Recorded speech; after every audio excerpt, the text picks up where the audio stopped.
અમદાવાદ મિત્ર ન્યૂઝની ટોપ 10 ખબરોમાં આપનું હાર્દિક સ્વાગત છે। નિવૃત્ત થઈ આર્મી મેને દારૂનો ધંધો શરૂ કર્યો। રૂપિયા કમાવવા માટે બુટલેગરો તો ઠીક, હવે નિવૃત્ત આર્મી મેન દારૂનો ધંધો કરતો હોવાનું સામે આવ્યું છે। અમદાવાદ ઝોન 5 એલસીબીએ બે આરોપીની રામોલ વિસ્તારમાંથી ધરપકડ કરી છે। આ બંને દારૂનું કટિંગ કરતા હતા। તેમાં પણ ચોંકાવનારી વાત એવી સામે આવી છે કે જેમાં આર્મીમાંથી નિવૃત્ત થયેલા જવાને દારૂની ડિલિવરી આપવાનું શરૂ કર્યું હતું। અગાઉ પણ હરિયાણા અને અલગ રાજ્યોમાંથી દારૂ લાવીને સપ્લાય કરતો હતો। પોલીસ તપાસમાં બહાર આવ્યું છે કે આર્મી મેન આર્મીની કેન્ટીનમાંથી ₹25 થી ₹30 બિયરનું ટીન મેળવી 250 અને સ્કોચની બોટલ 900માં મેળવી 4 થી 5 હજારમાં વેચતો હતો। અમદાવાદમાં ખારીકટ કેનાલના 4 રસ્તા શુક્રવારથી થશે બંધ। તો શહેરના પૂર્વ વિસ્તારમાં નરોડા સ્મશાન ગૃહથી વિંઝોલ સુધીની ખારીકટ કેનાલના ડેવલપમેન્ટની કામગીરી એમસી દ્વારા હાથ ધરવામાં આવી છે, જે અંતર્ગત જુદા જુદા 6 જેટલા રોડ ક્રોસિંગના હયાત સ્ટ્રક્ચર્સને તોડી નવા સ્ટ્રક્ચર્સ બનાવવાની કામગીરી આગામી 2 દિવસમાં શરૂ કરવામાં આવશે। તો પ્રથમ ફેઝ અંતર્ગત નરોડા વિસ્તારમાં આવેલા ભોલેનાથ મંદિર, નવયુગ પમ્પિંગ સ્ટેશન, ભક્તિનગર અને પાર્શ્વનાથ ટાઉનશીપ રોડના હયાત રોડ ક્રોસિંગના બોક્સને તોડવાની કામગીરી કરવામાં આવશે, કે જેના પગલે 2 દિવસમાં ટ્રાફિક ડાયવર્ઝન આપવામાં આવશે। તો હાલમાં 4 જગ્યાએ રોડ ક્રોસિંગના સ્ટ્રક્ચર્સ તોડવાનું હોવાથી લોકોને 1 થી 1.5 કિલોમીટર જેટલું ફરીને જવું પડશે। શારદા વિદ્યાપીઠ મંદિર ખાતે શાળાકીય રમતોત્સવ 2023 યોજાયો। તો સાણંદમાં ઠક્કર બાપા સાર્વજનિક છાત્રાલય સંચાલિત શારદા વિદ્યા મંદિર ખાતે શાળાકીય રમતોત્સવ 2023 યોજાયો, જેમાં શાળાના વિદ્યાર્થીઓ હર્ષ ઉલ્લાસ સાથે ભાગ લીધો। શાળા પરિવાર દ્વારા રમતોત્સવ 2023નું આયોજન કરવામાં આવ્યું, કે જેમાં શાળા પરિવાર તરફથી આવેલા મહેમાનોનું પુષ્પગુચ્છથી સ્વાગત કરવામાં આવ્યું।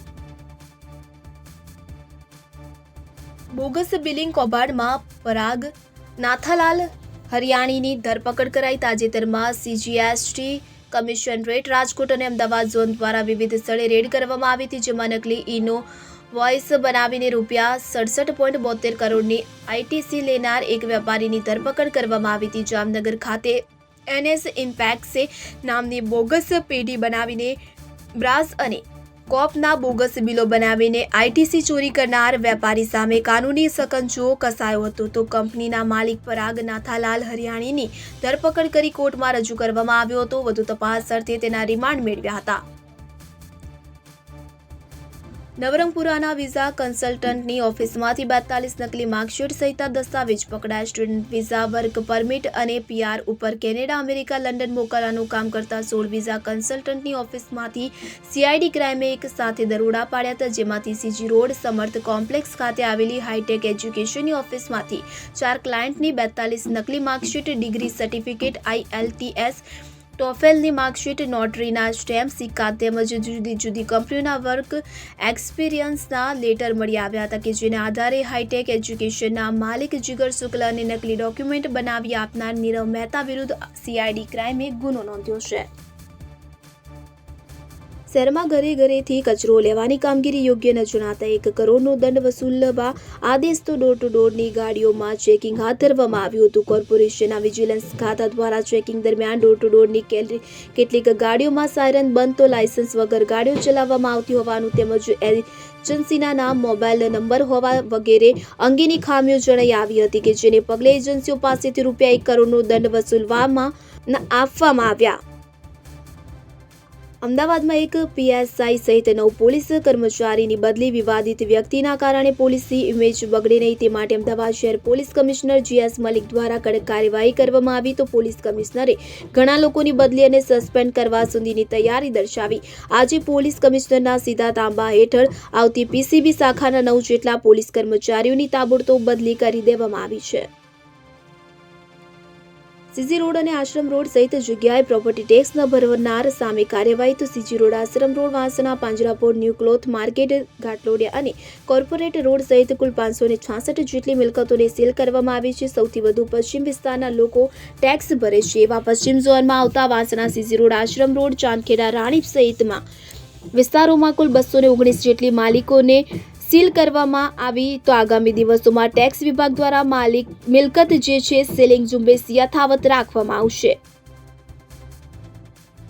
ગુજરાતમાં ઠંડીનો ચમકારો આબુમાં જામ્યો બર્ફીલો માહોલ તો ગુજરાતમાં હાલ ઠંડીનો ચમકારો જોવા મળી રહ્યો છે. ઉત્તર ભારતમાંથી આવી રહેલી ઠંડી હવાઓને કારણે રાજસ્થાન સહિત ગુજરાતમાં કાતિલ ઠંડીનો અહેસાસ લોકોને થઈ રહ્યો છે. ત્યારે ગુજરાત બોર્ડર પર આવેલા રાજસ્થાનના હિલ સ્ટેશન માઉન્ટ આબુમાં વહેલી સવારે ચોતરફ બરફની ચાદર છવાયેલી જોવા મળી રહી છે, જેથી પ્રવાસીઓને કાશ્મીરમાં હોય તેવો અહેસાસ થઈ રહ્યો છે. ગુજરાત યુનિવર્સિટી અને એલડી એન્જિનિયરિંગ વચ્ચેથી પસાર થતા રસ્તા પરથી 40 જેટલી લારીઓ દૂર કરવામાં આવી. ગુજરાત યુનિવર્સિટી પાસે અલગ અલગ ચા નાસ્તા સહિત 40 જેટલી લારીઓ વર્ષોથી ઊભી રહેતી હતી, જેને યુનિવર્સિટી દ્વારા ખાલી કરવા જણાવ્યું હતું, પરંતુ જગ્યા ખાલી ન કરતા યુનિવર્સિટી દ્વારા કોર્પોરેશન અને પોલીસની મદદથી લારીઓ દૂર કરવામાં આવી છે. લારી હટાવ્યા બાદ તે જગ્યા પર યુનિવર્સિટી દ્વારા છોડ અને ઝાડ ઉગાડી દેવામાં આવ્યા છે. કાર્યવાહીને લઈને લારી સંચાલકોમાં રોષ જોવા મળ્યો છે. લારી સંચાલકોએ હાથમાં બેનર લઈને મૌન ધારણ કર્યા. અહેમદાબાદ મિત્ર ન્યૂઝની યુટ્યુબ ચેનલને સબસ્ક્રાઇબ કરો અને બેલ આઇકોન જરૂરથી દબાવો, જેથી દરેક મહત્વના વિડીયોની નોટિફિકેશન તમને મળતા રહેશે.